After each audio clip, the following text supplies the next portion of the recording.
How's it going? Good morning.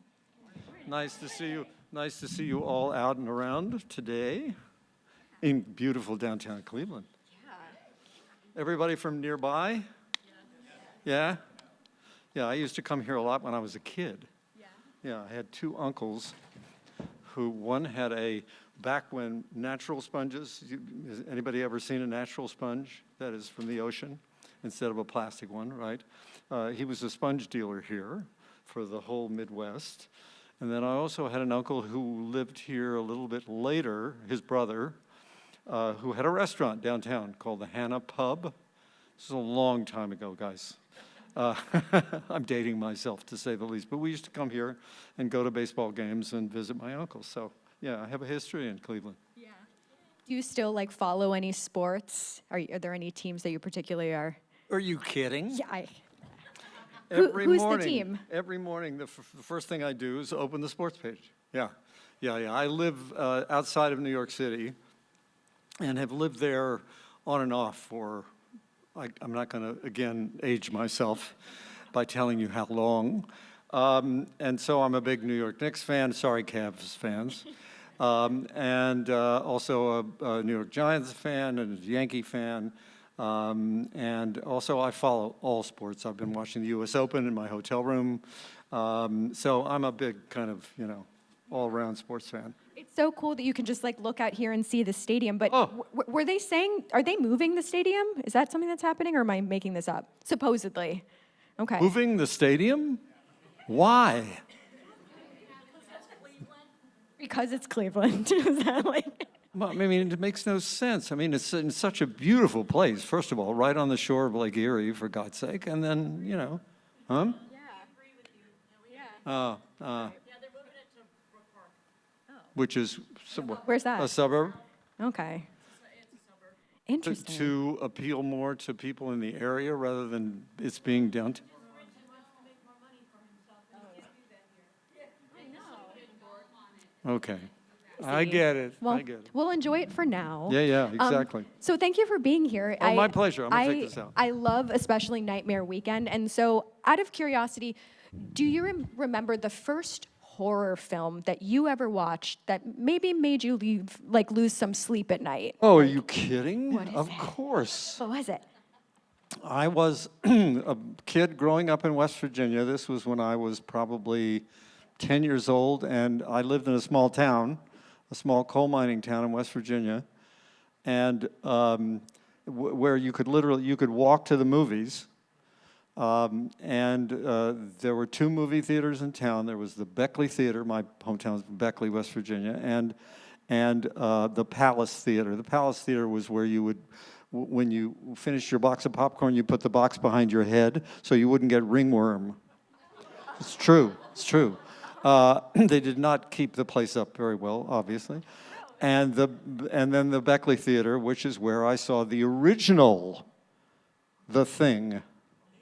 This is was directed by a guy by the name of Christian Nyby, but actually Robert Wise was the sort of supervising producer and the artistic vision of the movie. Robert Wise, who went on to direct West Side Story, The Sound of Music, great Hollywood director, who was not only a producer but an editor for a long time. A lot of great Hollywood history directors began to be by being editors, because it's the sort of what happens when you put everything together, and is a good training ground, obviously, for directors. Anyway, I was able to actually go to the theater maybe I went with a friend, I can't remember now because I'm, again, not going to tell you how many years ago it was. But I was able to walk home afterward by myself, and it was just getting dark. I think it was probably late in the day, and I was scared shitless. And from that moment on, and I was a very sensitive kid. I'm still a very sensitive guy. The Thing came into my bedroom every night. Oh yeah, I hallucinated The Thing for years and years and years. And I think one of the things that horror does, I had this conversation with Mike Flanagan. Do you guys know Mike Flanagan as the director, right? This great director, Life of Chuck and The Mission and all kinds of great, yeah. And one of the loveliest human beings alive, by the way. And Mike was talking about, because I said to him, I do a podcast called Cooking by Heart, and it's on my website, chrissarandon.com. I'm taking a break from it right now, but I've done 3 seasons of it. And one of the questions I asked Mike was, I said, "You're such a mensch and such a quiet person and so empathetic. What is it about horror that attracted you when you were a kid?" And he said, I felt like if I challenged myself to go and experience something that terrified me, that if I got through it, that I was crossing a boundary in a way between my fear and existing in the world, right? And I think that I couldn't quite figure out how to cross that boundary for a while. And I was living out also, I think, that we put ourselves, for instance, we'll talk about vampires, for instance. Why do people find vampires so attractive? Why do people find Frankenstein so attractive? I think it's because they are able to act in the world in a way that have no consequences, right? You know, that you are an all-powerful creature. You either live forever or you are created from something else, but it takes a village to destroy a Frankenstein. And that somehow that allows us, as we do with villains in movies as well, to put ourselves in a way into that character because we appreciate that powerful, that ability to have no boundaries, right? To do whatever you want to do, because we all live under social restrictions, right? You know, you can't just go out and, if you're pissed off at somebody, I mean, some people do it, sadly, but, you know, you can't destroy the person. But characters in movies, particularly in horror movies, do. So I think that maybe it was that creature in The Thing, and that movie is really terrifying, was a creature that was all-powerful until it was finally destroyed, right? And that somehow I was afraid of that feeling in myself, of wanting to have power, but not having it, because I was a kid. You know, kids are really often powerless. Have you ever harnessed that emotion and that memory for any of your roles? Have you ever used that emotion in particular? Well, yeah, sure. Almost all of them, because when you get to be somebody else, you don't have to worry about who you are and what you, I mean, it's probably one of the things that attracts people to acting in the first place, is you get to be, I got to be a vampire, right? Best vampire. Yeah. Fright Night is the perfect Thank movie. you. You're It's very so kind. great. But that you get to act in, especially if you play villains, in antisocial ways that we're not allowed, as generally in our lives, to do. So, absolutely, yeah. And okay, so you mentioned this idea of a villain, right? So when you're playing a role from Prince Humperdinck, or you're playing Jerry, do you look at them as villains per se? Are they the villain in your story as you're portraying these characters? You can't. I think, this is my approach, but while you can't necessarily be sympathetic, you have to be understanding.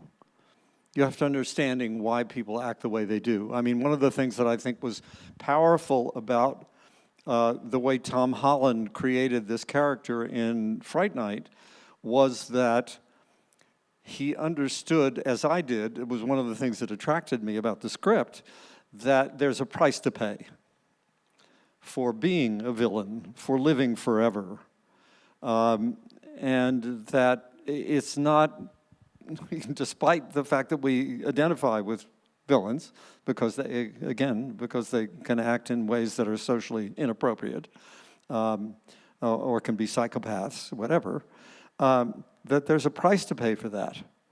And And we allowed moments when you saw that in him. There's a moment that I always loved where he, those of you who are familiar with Fright Night, where he has Charlie and he's grabbed Charlie and he's got him up against the wall and first of all he's shown his power, right? Charlie's off the floor and he's just holding him there without any effort, and he gives him a chance to walk it back, to forget about him, right? And Charlie refuses. And there's just one line he just says, fool. But he says fool in a way that's regretful. It's not about you're an idiot. It's about I understand and I wish you didn't because I have to do what I have to do, which is I have to kill you. And I've had to do this for hundreds of years and I have to pay a price for it. Just in one word, that moment. And it's worth, because it gives you a chance to play something that's human. That's the part of Jerry that was human at one time, right? And that he's recognizing that I have to go back there again. I have to go to the dark place. And I don't want to, even though I enjoy it sometimes, I don't want to go there if I don't have to. Yeah. Awesome. It's great stuff. So if it's okay with you, like I did mention, we have a microphone, so whatever questions you guys might have, I encourage you now is your opportunity. Any willing victims? Anybody? All right, we got one. And you get the light. Hello. Hi there. Hey. You can lower the mic. Yeah. I was wondering if you had any tales or quips you want to tell us about working with the late, great Roddy McDowall. With Roddy? Yeah. Oh, gosh. Yeah, I mean, first of all, just had this conversation with somebody, actually, that you're working with somebody who's a living embodiment of Hollywood history, because Roddy McDowall became a child actor when he was like 5 or 6 years old. And by the way, if you have never seen How Green Was My Valley, where Roddy starred as a young boy in a Welsh coal mining village that was shot somewhere in California, interestingly, by the great, great director John Ford. It's one of the great movies, first of all. It's one of my favorite all-time movies, How Green Was My Valley. And it was Roddy's first movie, and I think he was like 6 years old, 7 years old. And it's supernatural, the performance that Roddy gave in that movie. And then as he grew older, he was in National Velvet with Elizabeth Taylor, excuse me, and they became lifelong friends. So he knew Elizabeth Taylor really well. They did, not only National Velvet, but also later in his life, they did a movie called Cleopatra, where this sort of infamous movie in which Elizabeth Taylor and Richard Burton fell in love with each other. And she left her husband, he left his wife. And Roddy was a witness to all of this, and not only that, but he was a collector. He had a vast trove of films from Hollywood's golden days that he had of his own, a collection of movies. He probably had a few kind of interesting, kind of funny, funky movies that nobody knew about. A vast collection of movies, and he would have parties, dinner parties at his house, or just like, 7 or 8 people, where he would have Elizabeth Taylor over to dinner, right? Or I went to one dinner at Roddy's house where Stephanie Powers was there, but he would not only have actors there, but he would also have writers and costume designers and people who were in other parts of the business, or novelists. And they were always really interesting groups of people. I became friendly with Roddy as a result of working with him on Fright Night, but also my wife, Joanna Gleason, had done a tour with Roddy.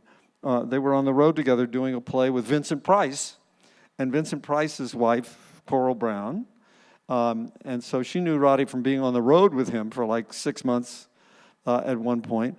And he was just such an interesting person, but it was also interesting too that we had a couple of younger people in the movie, kids at the time, they were kids to me, in their 20s, Bill Ragsdale, Williams Ragsdale, and Amanda Burse playing the kids, and also Stephen Jeffries, who played that crazy wacko character whose name I've forgotten now. At any rate, you guys know who he is. And he treated everybody the same. That Roddy didn't have a kind of sense of, oh yeah, well I'm the great progenitor of this history, this Hollywood history. Everybody was treated as a colleague, right? And it was a great lesson to me too, in watching how Roddy dealt with people. So yeah, he was an amazing guy, and he died a number of years later. And we went to visit him. He was not well. My wife and I went to visit him, and Roddy came down, and he was wearing I remember it vividly, a beige turtleneck sweater, cashmere sweater, and a pair of gorgeous slacks. He was impeccably dressed. He had an IV in his arm, and he sat there, and he was drinking a glass of white wine, and it was as if, you were just in his house, you were just hanging out. But at the same time, as we were leaving, he said, I want to make sure you guys get something of mine. And he gave us a pew from a church that he and Ethel Merman had fought over walking down 8th Avenue in New York City. They passed by an antique shop, and he won the battle somehow. If you win a battle with Ethel Merman, you're doing something, right? And we have that pew in our foyer of our house still. Yeah. So, and what's extraordinary about it is that every time I see it, every time I walk by it, Roddy's there. Which is great. Which is great. Thank you for that question. It brings back a lot of stuff. I wasn't expecting to talk about Ethel Merman today, but here we are. Hey, what's your name? Trevor. Hi, Trevor. A question for you. Was there a moment working either with a mentor of yours or a director that you found transformative into developing your role as an actor, or something that you've taken with you well beyond working with that person? Well, any number of, I have to give, for instance, in Fright Night, I have to give Tom Holland a lot of credit, because Tom kept encouraging me to go places. He was an actor at one point, Tom was. And he kept saying to me, okay, I see what you're going for here. Go for it more. Don't be afraid of it. We're working in a genre where this is a fantasy. This is not reality, right? And you will create moments more memorable the more you go for what is not necessarily naturalism, but something that's that's fantastic, that's out there somewhere, right? And that at the same time, he was very collaborative in terms of my ideas about what I brought to it. For instance, the Jerry Dandridge eating fruit in Fright Night. He encouraged everybody to. We rehearsed the movie for like 2 or 3 weeks, and which directors never do in movies, almost never. Well, I have another story about that as well. And we all had histories. We created histories for the characters, right? And I thought, where do I start with somebody who's lived for 400 years? Well, he started out in Transylvania or somewhere, and then he was this and that and the other. And then I thought, but also, if he's a vampire, there's got to be some bat in him somewhere. And so I researched bats just for the hell of it, and discovered, to my surprise, that 90% of the bats in the world are fruit bats. So I thought, well, what if Jerry eats fruit during the movie? And I went with the idea to Tom, and he went, I love it! Let's do it! So he worked it in to the whole movie. And, there's scenes, if you guys are fans of the movie, where I literally, and then he did that amazing thing where he has Jerry eating an apple, and the apple breaks off, and he knows Charlie's in the weeds, and he throws the apple, and the apple rolls up into frame, and there's this awful, horrific bite out of it. That was transformative for the movie. And then also, I did a movie called Dog Day Afternoon, which was my first big sort of studio movie. And I went to audition for it. And the director was Sidney Lumet. And if you guys have any knowledge of, and I'm sure you do, of movie history, you know Sidney Lumet directed Serpico, and he directed, what was the Paul Newman courtroom? I can't remember that movie. Anyway, Sidney had a long history in 12 Angry Men. He was a great director from the New York sort of school of filmmaking. And I auditioned for the role of this guy who is a would-be transsexual, right? And I finished the audition, and he came up to me afterward and he said, I want you to come back, and instead of Blanche Dubois, which is a character from a Tennessee Williams play, who's a great Southern lady, right? I was playing it like a great Southern lady, this character. And he said, instead of Blanche Dubois, a little more Queens housewife, a little more New York City, you know, lower middle class woman housewife, right? And it was the best one-line description of what to do with a role that I've ever gotten in my life. And I came back the next time and I did it, you know, talking like that, and you know, I'm from Queens, et cetera, and I got the part. And I got an Academy Award nomination. So that was transformative as well. But interesting question, thank you. Yeah.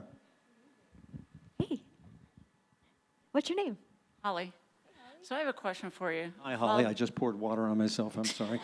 I do that all the time. Yeah. For all the roles that you've played, what was your favorite role to play as a villain?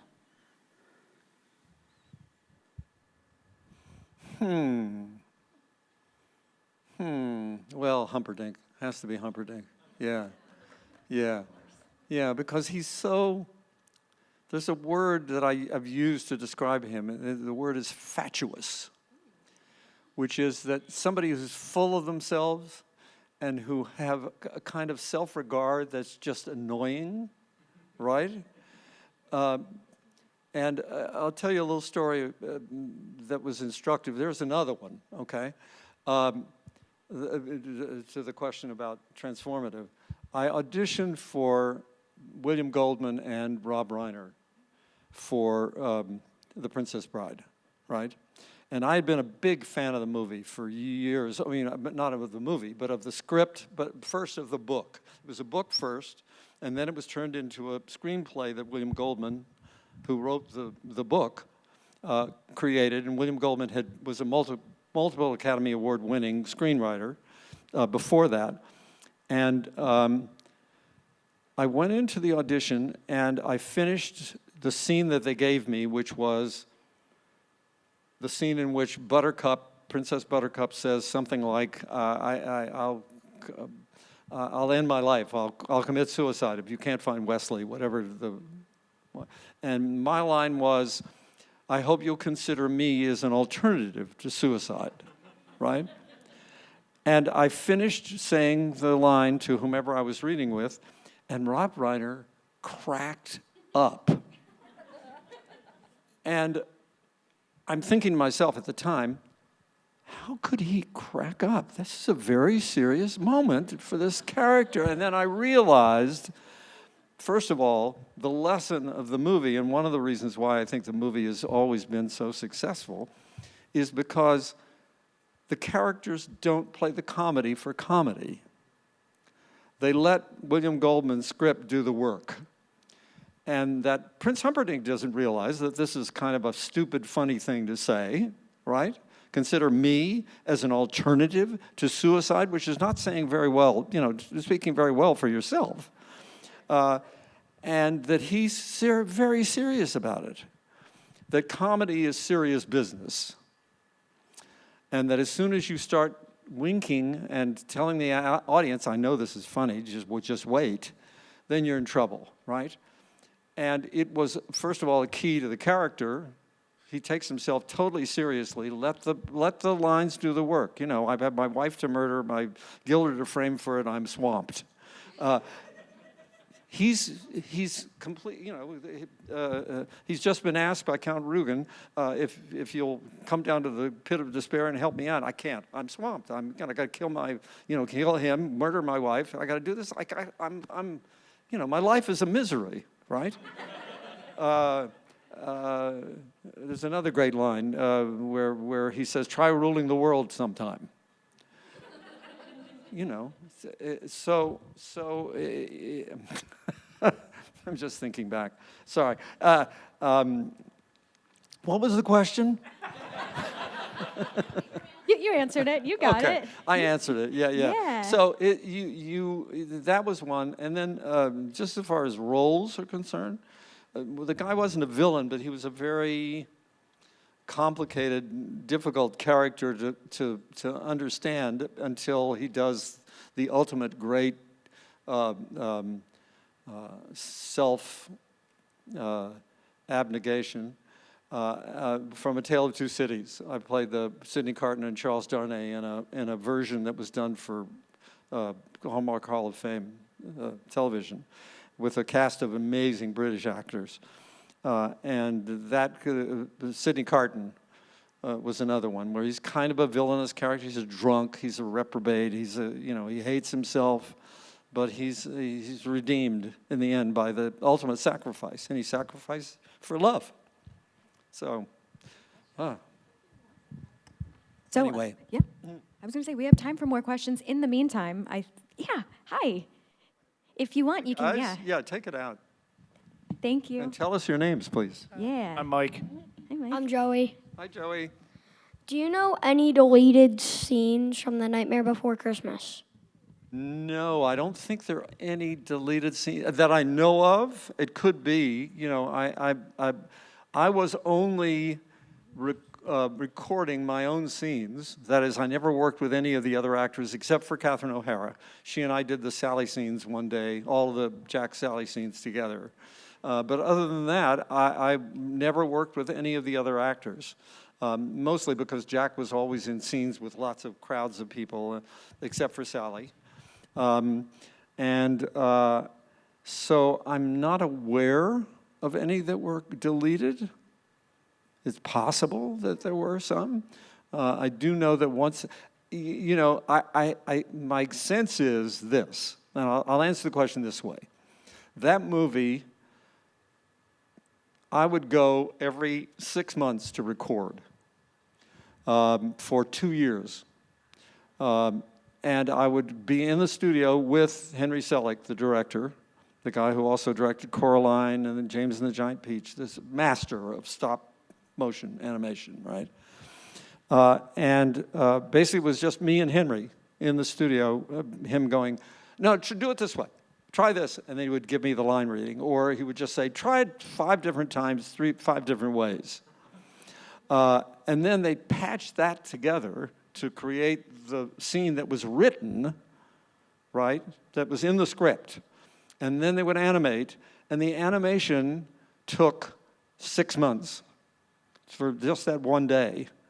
And they would get approximately 11 seconds of film, actually, that became part of the movie per 6 months. When I was gone, they would finish that stuff. So I can't imagine that they would have shot stuff with that laborious a process, with that many animators standing by, waiting, and shooting down on these 4 little sets that they had, any number of sets they had in 4, sort of little locations, where they literally had to move the characters a frame at a time. I can't imagine that they would have shot stuff that they didn't have to shoot, or they would cut stuff that they already shot that took a lot of time. So my guess would be no, but I'm guessing. Is that an answer? For sure. Yeah. I feel like Nightmare Before Christmas transcends film because you can't go anywhere in public any day without. I see a Nightmare Before Christmas thing almost every day of my life, right? It's taken over Halloween. It's crazy. And I don't think any of us ever thought that it would have that kind of life. But it had that kind of life, I think, because of you guys. because I'm using this as a kind of extension of something that happened that somebody described to me. I told somebody about this today who brought me a VHS of The Princess Bride. And I said, there was a woman that I met a couple of years ago at a con who would carry around in her purse a VHS of The Princess Bride. And whenever she'd go over to a friend's house, she'd say, have you seen this movie? And the friend would say no. And she'd say, sit down. And that's how the movie became what it did, because it was a moderate success when it was out. That is, Nightmare was. That is, when it came out, it was, it was a kind of, the thing, but it was not a big deal, didn't make a lot of money. But with the advent of video stores particularly, and same with The Princess Bride, that it had a life of its own because, and it had nothing to do with marketing. It had to do with you guys passing the word. We did it, guys. It was viral. It was all us. Yeah. So give yourselves a hand. Yes. Because that's what happened. Yeah. And I mean, I feel like now there's the debate, right? Is it a Halloween movie? Is it a Christmas movie? Why can't it be both, right? We can have it for both, right? Well, that was the answer both, that Ken Page, God bless his soul, and I would always give when people would do these things together, almost always. Ken would have been here had he been alive. And Ken and I would look at each other, and then we'd turn and we'd go, both. Why not? Yeah. Is there any Ken Page memories that you would feel comfortable sharing with us today? Well, just, first of all, his work. I don't know if you guys are familiar at all with Ken's history, because Ken was a huge Broadway star. He was in the original production of Cats. He was in a wonderful Fats Waller show that was a big hit on Broadway. He had a one-man show that he did singing. Ken was a great singer. I met Ken originally through my wife, Joanna, because they were in a Broadway show together. So he was a stage legend, and at the same time, he was the kindest human being, one of the kindest human beings I've ever known, and he was just enormously talented and interesting guy. We would have fascinating conversations, and I got to know him, actually. I never worked with him on Nightmare, and I got to know him doing conventions. It was one of the blessings in my life that I got to know Ken while we were doing these shows together, and we did probably, I don't know, 50, 25, 30 shows. I don't know how many, but a lot. And we would just sit and talk and hang out, and he was the shock of his air. Yeah. Here's my Oogie bracelet. And I think the best thing is, like you said, he radiated kindness, and I think that's such a wonderful legacy to him. Yeah, he was a lovely, lovely guy, and an artist, a great artist. For sharing that. We have a couple minutes left. If anyone has one last question that you guys want to ask, we have time for. Since I tend to go on. So. No, please. Hey, what's your name? Hi, I'm Lizzie, and Hi, Lizzie. why didn't you sing for Jack? The singing was already done when I auditioned. That is, they had done Danny's voice singing the songs, Danny Elfman, who composed the music and sang the song. I'm jealous that I didn't get to sing, because I do sing, and I've done Broadway, like 3 Broadway musicals. But I'm glad I didn't, because Danny is just amazing as a singer. And also, his embodiment of the character was my guide, really, because they played the songs for me for the audition. They did it with all the actors who auditioned so that they could hear Danny's voice, because they wanted a seamless elision between the singing Jack and the speaking Jack. So I got to hear it. And also, they had animated a lot of his stuff. As to the why, you'd have to ask Tim Burton and Henry Selick. Thank you. And so when you meet them, ask them. Yeah. Hello, what's your name? Debbie? Hi, Debbie. Hi. My question is, So you've done voice work for Tim Burton. I was wondering if you were ever in a live-action movie of Tim Burton's, what type of character would you want to play? What kind of character? Well, anything. I'd, you know, I'll be somebody who carries somebody's pocketbook. If I can be in a live-action Tim Burton movie. I got a chance after the movie was shot and not finished in terms of the color correction and the final sound mix and all that stuff. And they, actually, an interest, do we have a couple of minutes? Yeah. They sent me a video of the work print, which is the sort of final version of the cut of the movie, but it's got a time code across the bottom of it. It's in black and white. It's not in color. And they wanted, and I was going to go back into the studio, the sound studio, and do some just adjustments. Tim had some ideas of things he wanted me to change, of line readings, because they'd already animated the movie, right? So I'd go in and I'd try to, you know, lip sync, and at the same time, if I had any ideas, they were open to, you know, take notes and then tell us what you want to work on with Tim, because you'll have a couple of days in the studio. So I put the video in. At the time, I was in Los Angeles. I lived on the East Coast, but I was in Los Angeles, and I put the video in, and my kids were with me, and they were just kind of out playing around, doing whatever. And they were very young, and I started watching, and I'm taking notes, and after a while, I realized these little people are filtering into the room, and they're like this. And that's when I knew it was going to be special. I didn't know it was going to be this special, that is, you know, so important in the culture, but I knew that it was going to be something really unbelievable, particularly for children, because Danny Elfman talks about the fact that when they had the first screening of the movie for the Disney executives, that they got into the elevator with him afterwards, and they're all kind of going, oh, Jesus, how are we going to sell this? The kids are going to be terrified. They're not going to be able to watch this movie. What are we going to do? And so they changed it from a Disney movie to a Touchstone movie, which was one of their labels, if you want to call it that, of ways they could release films that didn't have the Disney logo on them, right?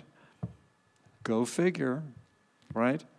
At any rate, and then I got to I went into the studio and worked with him, and he's a lovely guy.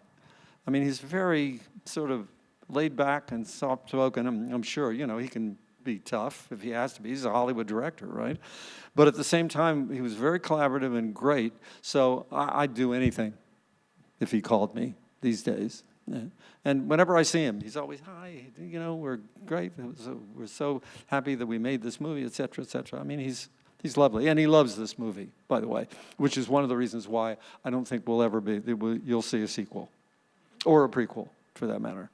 He feels like it's perfect. Well, thank you for all of the roles that you've gifted us, and thank you for being here this weekend. We're at time, but we're out of time, guys. Sorry, yeah. Is that okay? But Yeah, if it's no, okay with you guys, I'm fine. You want to continue? What can we do? Like rapid fire, like 1 minute, and then we'll take a big group picture with everyone. Okay. Go ahead. Really quick. Quick. What's your favorite part about doing the voice for Jack Skellington? Just that I got to be in the movie. I'm really proud that I'm a part of this because I love it. And I just think it's really a great work of art. I just think it's amazing. Yeah. What did you think of the sequel novels that were written? I haven't seen them. For Sally. They actually read those. Yeah. No, I haven't. I would definitely recommend Yeah? checking them out They're good? because the author was trying to stay true to Tim Burton. Huh. I'm surprised that Disney hasn't sued them. So if it's okay with you, and if it's okay with all of you guys, we're going to take a big group picture. Take a photo. So if you guys want to come to the stage, just not on the stage, and we're going to take a big group photo.